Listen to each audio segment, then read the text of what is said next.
한강 하면 우리 대한민국의 대표강이기도 하고 서울의 젖줄이라고도 합니다. 서울 1,000만 시민을 먹여 살리는 생명의 수가 되는 거죠. 아마 이 한강이 없다면 서울에는 그렇게 많은 인구가 살아갈 수가 없을 거예요. 그런데 이 한강은 상류, 금강산, 즉 북한에서 흐르는 북한강과 강원도 태백 검룡소에서 발원하는 남한강이 두물 양수리라고 하는 저수지에서 만나요. 양수리 저 중심부에 있는 저수지에서 만나서 왼쪽으로 한강이 돼서 서울 시민을 먹여 살리는 생명의 젖줄이 됩니다. 어쩌면 이 한강의 이 큰 맥을 통해서 보면 한강은 이미 통일수가라고 할 수 있어요. 북한에서 나온 물과 남한의 물이 한 곳에서 만나가지고 서울의 시민을 먹여 살리는 역할을 한다고 할 적에 이미 자연은 통일되어 있어요. 아직도 우리는 통일이 멀리만 느껴지는 시대를 살고 있지만 이 자연을 통해서 우리가 사실은 예언을 듣고 통일을 준비하는 이 나라가 됐으면 좋겠어요. 아마 통일이 되면 참 좋은 일이 많이 있을 겁니다. 어려운 일도 물론 있겠지만요. 더 중요한 건 우리는 예수님이 그 역할, 즉 저 중심부를 차지하는 양수리, 저수지, 죄의 인류 두 세력이 있었는데 하나는 믿는 자의 세력, 즉 유대인 세력이에요. 유대인들이 죄를 집니다. 그리고 믿지 않는 자의 세력의 대표 빌라도, 그의 죄가 어디서 만나느냐면 영적인 양수리 저수지와 같은 예수 그리스도의 머리에 부어져요. 그래서 예수님은 그 죄의 세력을 다 가지고 갈보리산에 올라가셔서 우리의 죄를 다 값을 지불하시는 사건이 십자가 사건인 거예요. 오늘 법정, 세상의 최고의 법정인 빌라도 법정은 이것을 결정해주는 의미를 갖고 있어요.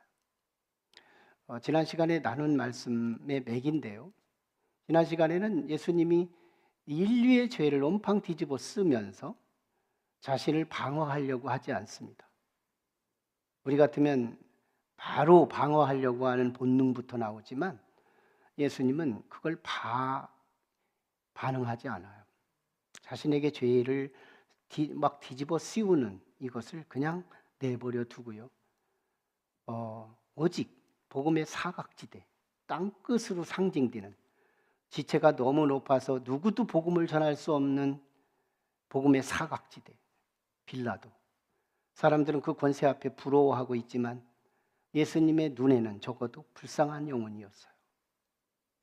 이 영혼 하나 구원하기 위해서 자신이 너무너무 정죄를 당하고 따가운 시선을 받아가면서 이 영혼 구원하려고 진리의 복음을 증거하신 예수 그리스도의 침투 복음. 그 침투 복음은 예수님의 사랑과 희생과 열정이 투사되는 엄청난 일이었습니다. 우리는 이 말씀에서 예수 그리스도의 그 침투 복음의 100분지 1, 1000분지 1이라도 우리가 도전을 받을 때, 남의 영혼을 관심할 때 우리가 살아날 수 있다는 비전을 함께 나눴습니다. 이어지는 오늘 말씀은 소위 빌라도의 2차 신문에 해당됩니다. 공간복음서에서는 사이뛰기가 있었고요. 오늘 요한복음에서는 1차 신문과 2차 신문이 붙어 있어요. 이 2차 신문, 이 이야기가 오늘 전개됩니다. 오늘 본문 말씀을 쭉 보면 1차 신문에서 예수님이 의롭다는 게 판정돼요. 죄가 없다. 빌라도가 선포까지 합니다. 그런데 2차 신문에서는 두 번 더 예수님은 죄가 없다는 게 판정돼요. 그런데 아이러니하게도 예수님은 십자가형으로 내몰려서 나갑니다. 이게 무슨 일이에요? 무슨 해프닝이 있는 거예요? 무슨 일이 있었던 거예요? 여기에 두 가지 세력이 다시 드러나는 사건이 일어나요. 두 세력. 신자의 세력, 유대인 세력이에요. 거기에 우리도 상징적으로 대표적으로 포함됩니다. 믿는 자들의 죄, 그 세력, 그리고 믿지 않는 자의 대표인 빌라도의 그 힘, 그의 죄가 서로 정치적으로 계산이 돼요. 정치적으로 타협이 돼요. 그래서 예수 그리스도에게 부어져서 결국은 예수님은 십자가형을 당하게 되는 결과가 옵니다. 여기서 우리는 이 두 세력에 대한 죄를 더 꼼꼼히 따져볼 필요가 있어요. 먼저 유대인들의 죄입니다. 유대인들의 죄는 우리의 죄와 상관된다 그랬어요. 예, 믿는 자의 대표가 유대인들이고 유대인의 대표는 사내들인 공회였어요. 자, 그들의 죄가 어떤 거였느냐? 사도 요한은요, 오늘 본문에서 빌라도의 몸부림침과 유대인들의 그 극악한 가슴을 비교해요. 그러면서 넌지시 사도 요한은 유대인들의 죄가 아주 최고치로 극에 달했다는 걸 꼬집어 줍니다. 그런 이야기가 뭐냐면 빌라도가요 1절부터 3절까지 또 7절까지 전체를 맥을 보면 어떤 일을 보느냐면 예수님을 풀어주려고 안간힘을 쓰는 모습을 봐요. 예수님을 풀어주려고. 즉 어떤 일이 벌어지느냐면 먼저 자기가 판사로서 예수님이 죄인이라는 걸 공감시키기 위해 유대인들에게 채찍을 가지고 직접 체벌을 합니다. 예수님, 나는 그냥 후하게 봐주는 사람이 아니야. 법관으로서 나는 냉정하게 죄는 채찍질할 거야. 그래서 태형을 취하면 이거 태형 맞고 풀어주는 것이 일반적인 재판의 판례들이었는데 이 빌라도가 이 일을 합니다. 생쇼입니다. 그리고 휘하 병사들에게 예수님을 내맡겨서 막 홍포를 입히고 면류관을 씌우고 까시고 한, 그러고 비아냥대고 주먹으로 때리고 예수님에 대해서 막 함부로 대하게 만들어요. 유대인들이 보는 가운데. 그래서 빌라도는 어떤 꼼수가 있느냐면 유대인들에게 예수가 저렇게 처절하게 당하는 모습을 보고 인간적인 공감을 통해서 빌라도가 풀어주자고 얘기할 때 동의를 받기 위한 생쇼였던 거예요. 전지하신 주님은요, 빌라도한테 체벌받았죠. 휘하병사한테 싸대기 맞았죠. 주님은 서운하지 않아요. 빌라도가 나를 풀어주려고 저렇게 생쇼를 하는구나. 사람들은 다 속아도 주님은 속지 않아요. 자, 여기서요 사도 요한이 전하고 싶은 메시지가 있는 거예요. 안 믿는 빌라도는 예수를 살리려고 저렇게 아등바등 노력을 하고 힘쓰는데 하나님을 잘 믿는다는 유대인들은 하나님의 아들을 이렇게 함부로 대했다고 하면서 유대인들의 죄를 아주 극렬하게 꼬집어주고 있다는 거예요. 근데 유대인들이 보면요 얼마나 악랄했느냐면 오늘 6절에 보면 빌라도를 얼마나 압박하는지 몰라요. 압박합니다. 십자가에 못 박아서서 십자가에 못 박아서서 연발을 해요. 또 15절에 가면 15절에 가면 없이 하소서 없이 없애버리라고 그를 없이 하소서 그를 십자가에 못 박으라고 또 연발을 해요. 또 12절에 가면요 유대인들의 이 악랄한 모습들이죠. 12절에서는 뭐라고 하느냐면 빌라도 총독이요 당신께서 저 사람을 그냥 놔주면 가이사 황제의 충신이 될 수 없습니다. 마치 고발하기 직전의 상황. 당신이 우리 뜻을 안 들어준다면 우리 고발해버릴 거예요. 이런 투예요. 그러면서요 스스로 왕이라고 하는 사람은요 가이사에게 반역자가 되는 겁니다. 이때 빌라도가요 빌라도가 여기서 굉장히 타협을 하게 됩니다. 유대인들의 죄가 만천하에 드러나게 되면서 예수님이 십자가에 못 박히게 되는 결과가 오는데요. 여기서 빌라도의 죄도 함께 꼬집어 볼 필요가 있어요. 빌라도는 어떻게든지 예수님을 살려보려고 노력했어요.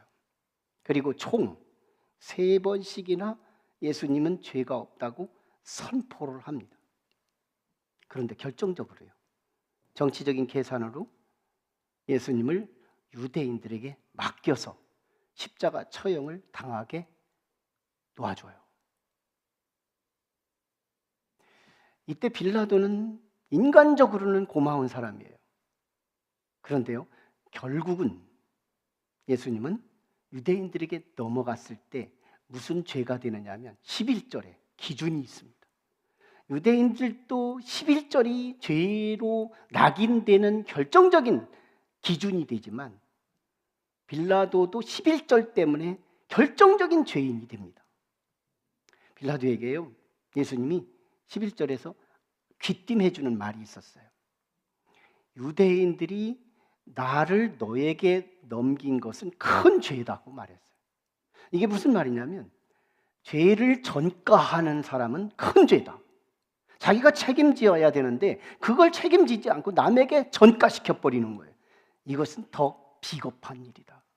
예수님이 11절에서 기준을 주었어요. 유대인들도 이 죄 때문에 정죄를 당하는 거거든요. 그런데 빌라도가요, 그때까지만 해도 이 말씀을 주님이 하실 때까지만 해도 빌라도 것이 아니었습니다. 유대인들의 죄였어요. 그런데 다시 빌라도가 예수님을 다시 유대인들에게 넘겨버리는 거예요. 유대인들이 빌라도에게 넘긴 것을 큰 죄라고 규정했는데 빌라도가 정치적인 계산으로 불리하다는 생각하에 이제는 자기가 유익을 위해서 유대인들에게 넘김으로 예수님이 알려주신 그 기준에 자신도 걸려들고 말아요. 그래서 책임을 전가시킨 죄로 빌라도는 죄인이 됩니다. 결국은요, 유대인들도 죄가 성공하고요, 이방인 대표인 빌라도도 죄를 성공합니다. 여러분, 죄는 성공하면 안 되는 거거든요. 근데 죄가 성공해요.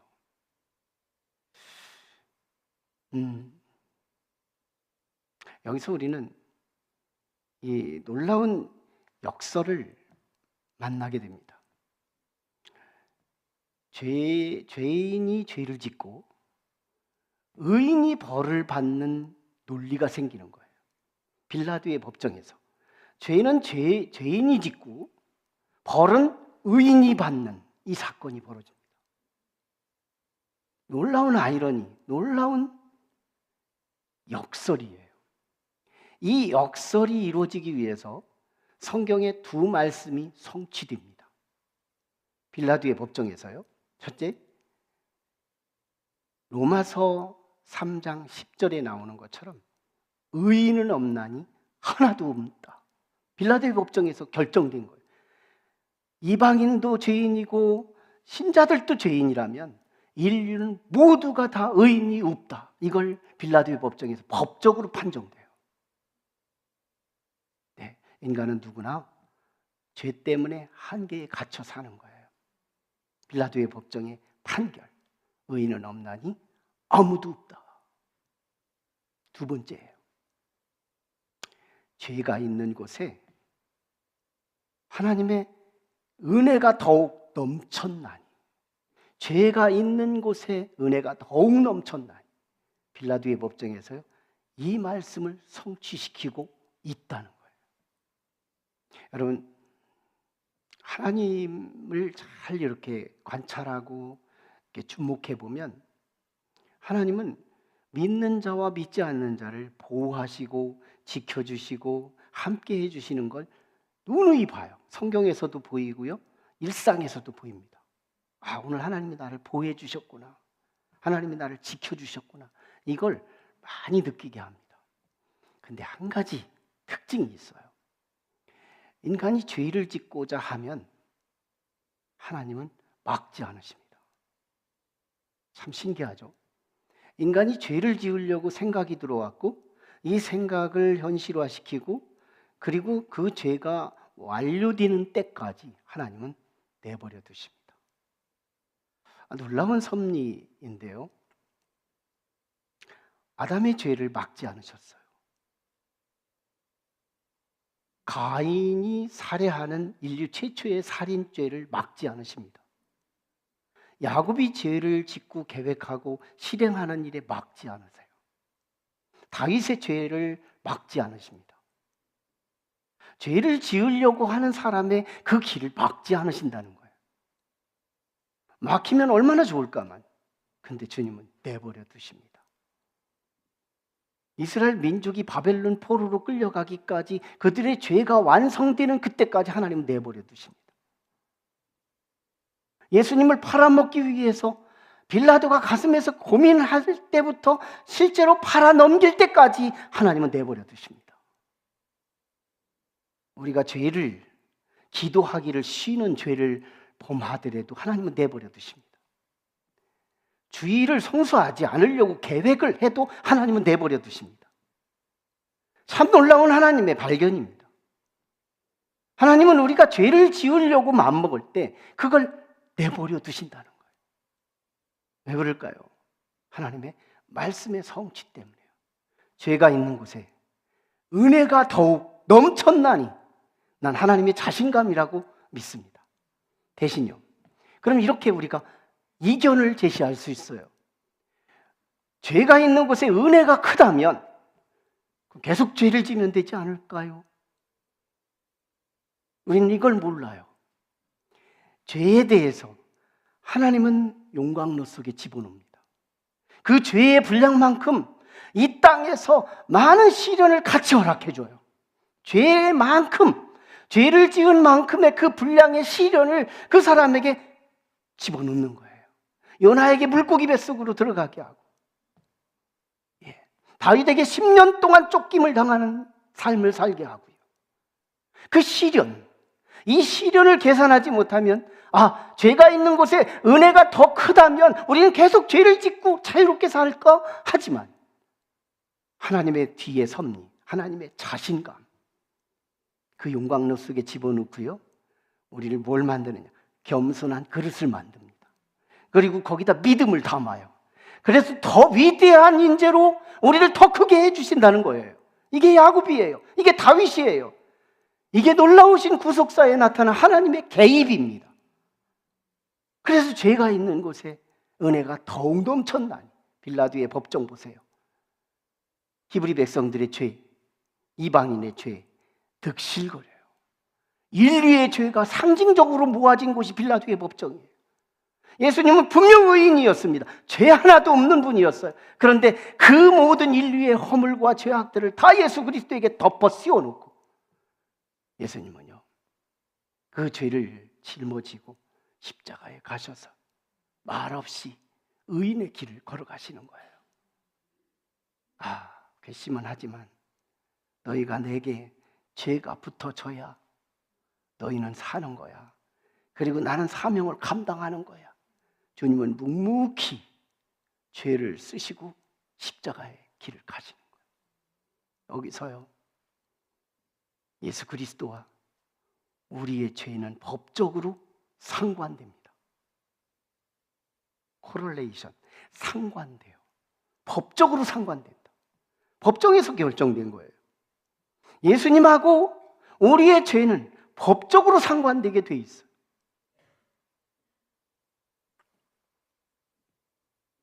여러분, 예수님은 이 상관성을 너무너무 중요시 여깁니다. 누가복음 8장에 보면 거라사의 광인,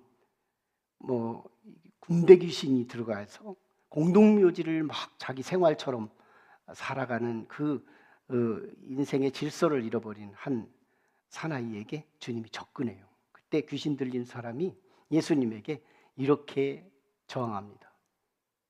하나님의 큰 아들 예수여, 어째서 나와 무슨 상관이 있어서 참견합니까? 내 인생에. 그러는 거예요. 그때 우리 주님이요, 말하지, 대꾸하지 않아요. 내가 너한테 무슨 상관이 있느냐고? 너하고는 상관없지만 이 군대 귀신 들린 이 사람은 나하고 상관이 있어? 침묵의 메시지예요. 상관론입니다. 나가라. 얘는 내가 십자가에 대속해서 구원한 아들이다. 나가라. 그때 그들이 타협해서 바다에 들어가게 요청을 해가지고 몰사하는 사건이 벌어져요. 나중에 요한복음 13장에 가면 예수님이 성만찬을 하고요, 세족식을 합니다. 그때 수건을 허리에 두르고 세숫대에 물을 떠놓고 제자들의 발을 씻는데 베드로 차례가 된 거예요. 베드로가 이렇게 말합니다. 주여, 내가 주님 발을 씻으면 씻었지 주님이 어떻게 내 발을 씻을 수 있어요? 안 됩니다. 안 됩니다. 그때 주님이 주신 말씀이에요. 내가 네 발을 씻지 않으면 나하고 상관없느니라. 여러분, 주님이 내 발을 씻어 주셔야 나하고 상관이 있다는 거예요. 상관론이에요. 저 십자가의 대속이 내 것이 되어야 우리는 상관이 있는 거예요. 주님과 상관이 있는 거. 법적으로 상관이 있어요. 저의 십자가는 주님의 죄 때문에 가는 게 아니에요. 나와 상관이 있어서 주님은 나를 사랑하기에, 희생하기 위해서 주님은 십자가의 길을 걸어가셨다는 거예요. 여러분, 요한복음 2장에 보면 가나의 혼인잔치가 있습니다. 혼인잔치의 가장 심볼로 준비되어야 할 상품은 포도주예요. 근데 참으로 운명의 장난처럼 포도주가 떨어집니다. 혼주 입장에서는 극비예요. 물을 타면서 계속해서 조금씩 더 늘려가면서 하는데 역부족이에요. 손님이 너무 많았기 때문에. 그러다 이걸 예수님의 어머니 마리아가 간파합니다. 아마 친족이었기 때문인 것 같아요. 그때 예수님에게 와서 요청을 합니다. 주여, 이 집에 포도주가 떨어졌습니다. 그때 주님의 대답이에요. 여자요. 최고 높이는 표현이에요. 어머니요, 이렇게 하지 않습니다. 공적인 자리니까. 여자요, 나하고 무슨 상관이 있어요? 주님께서 이 포도주가 떨어진 이 가정의 형편, 너무너무 어려운 형편에 처해진 이 문제하고 나하고 무슨 상관이 있느냐는 거예요. 주님이 상관을 요청하고 있는 거예요. 그때 마리아가 알아듣습니다. 그리고 어딘가로 가더니 종들을 모아놓고요, 이제부터는 예수님 쳐다봐라. 예수님이 무슨 얘기를 하더라도 무조건 순종하라. 귀띔을 해주자. 갑자기 이전까지는 자기 혼주에게 시선을 뒀던 종들이요, 여기저기서 모이던 예수님을 민망하리만큼 쳐다보고 있는 거예요. 그때 주님이 알아들어요. 아, 이 가나의 혼인잔치의 문제는 나하고 상관이 있는 거구나. 나를 주인으로 추대하고 있는 거구나. 저들의 태도를 보고요, 주님이요, 빈 그릇 갖고 와라, 물 채워라, 연회장에게 갖다 맛을 보게 하라. 1년의 과정을 통해 이적이 일어나요. 가나의 혼인잔치는 역전됐어요. 이전보다 더 진한 포도주로 사람들을 즐겁게 하는 현장이 되고 말았어요. 무슨 말일까요? 주님은 상관이 있어야 한다는 거예요. 십자가가 아무리 위대하지만 저 십자가가 나하고 상관이 없다면 저 십자가는 아무런 의미가 없다는 거예요. 그런데 빌라도의 법정은요, 우리 인류와 상관되게 하고요, 심지어 저와 상관되게 합니다. 나의 죄와 상관 있는 예수, 상관 있는 예수. 여러분, 우리는 이제 복음을 선포할 필요가 있어요. 예수님은 나의 죄를 책임지신다. 예수님은 나의 죄를 담당하신다. 예수님은 나의 죄를 소각하기 위해 갈보리로 가신다. 이제는 우리는 지옥 갈 자격은 박탈되었다. 이제는 우리는 천국 갈 자격만 획득되었다. 우리는 천국 갈 수밖에 없어요. 서로 인사 좀 나눠요. 지옥 가기는 다 틀렸대. 예, 한번 이 복음을 전해보시라고요. 지옥 가기는 다 틀렸대. 실제 우리는 지옥 가기 다 틀렸어요. 중요한 게 한 단서예요. 여러분의 믿음이 있냐는 거예요. 여러분, 믿음, 이 믿음이 얼마나 소중한 일인지 몰라요. 여러분, 은혜의 하나님의 손, 믿음의 인간의 손이 함께 깍지를 찐다면 이건 상관이 있는 거예요. 이제는 그리스도의 갈보리 산으로 올라가시는 그 비아 돌로로자의 그 지친 터덕거리는 그 걸음, 우리 거예요. 십자가에 희생하며 6시간 동안 물과 피가 흘려 돌아가시는 예수 그리스도의 저 희생은 내 거예요. 이제 우리는 천국 갈 자격만 얻은 거예요. 그러나 다만 우리는 믿음의 손이 분명하냐는 거예요. 우리가 믿기 이전에 모든 믿지 않는 자들을 위해서도 십자가에 돌아가신 건 사실이지만, 부뚜막에 올려진 이 소금이 여기 있는 건 사실이지만, 내가 믿음을 가지고 부뚜막에 있는 소금을 내 손에 집어넣는 이것이 믿음인 거예요. 내가 집어넣지 않고는 이 속에 소금이 아무리 많고 맛있는 것이 있다 해도 이건 내 거하고 상관이 없어요. 오늘 이 구원이 오늘 우리에게 적용될 수 있기를 축원합니다. 나와 상관되기 때문에 십자가의 사건은 우리의 모든 죄를 삭제하신다고 말씀해요. 심지어 성경은 말씀합니다. 동이 서에서 먼 것처럼 가장 극에서 극, 우리의 죄과를 멀리 던져버리신다고 말씀하고 있고요. 더 심지어는 하나님의 그 총명한 머리의 뇌관 속에서 우리의 죄를 지우개처럼 지워버리겠다고 약속하고 있는 것이 그리스도의 십자가의 희생이에요. 여러분, 저는요 참 많은 임상을 해봅니다. 하나님께서 나에게 죄를 용서했다고 생각했을 때 나에게는 새로운 시선이 열리는 걸 봤어요. 너무너무 아름다워요. 이 세상이. 이 세상은 살아볼 만한 가치가 충분한 세상입니다. 여러분, 은혜가 임하기를 원합니다.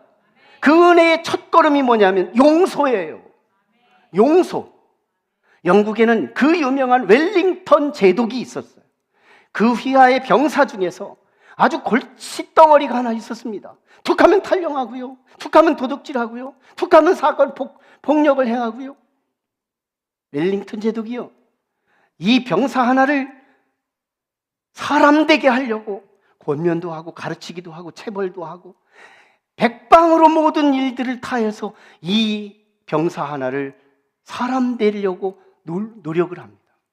그런데요, 이 아이는 계속해서 바뀌지가 않는 거예요. 그래서 그를 최후의 사형을 언도합니다. 너는 죽이겠다.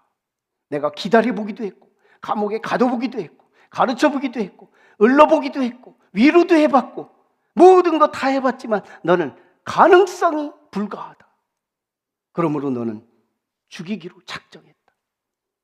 옆에서 비하병사 부하급이요 이렇게 제안합니다. 제독님께서는 다 하셨지만요 딱 한 가지만 하지 않으셨어요. 그게 무엇이냐? 네, 조건 없이 무조건 용서하는 거, 그거 안 하셨습니다. 웰링턴 제독이요 감동을 받습니다. 그렇다, 그거 내가 하지 않은 거구나. 그러면 오늘부로 이 병사는 모든 걸 다 탕감하고 죄 없다고 나는 생각하리라. 그래서 용서해줘요. 더 신기한 건요, 이 병사가 역사의 사실 일화입니다. 변화되기 시작했대요. 딴 세상이 된 거예요. 우리의 죄의 찌꺼기가 남았을 때요, 우리의 영적인 삶 속에서 얼마나 부작용을 주는지 몰라요. 어제 내가 죄를 졌는데 오늘 착한 일에서 뭐하나, 어제 넘어진 자리에서 다시 넘어지고 싶어지는 욕구, 이게 죄가 나의 인생의 올무가 되고 나를 얼마나 방해하는지 몰라요. 하나님의 은혜의 첫 출발은요 무조건 용서입니다. 왜? 빌라도의 법정에서 나의 죄와 예수님은 코렐레이션, 연결됐어요. 상관됐어요. 이제는 주님의 십자가는 내 거예요. 그래서 우리는 저 십자가, 감당한 저 십자가 때문에 여러분 지옥 갈 자격 상실됐어요. 여기에 믿음의 성령 안에서 굳건한 믿음으로 하나님의 손을 붙잡고 그리스도의 십자가의 승리를 우리 것으로 삼는 저와 여러분이 되기를 축원합니다.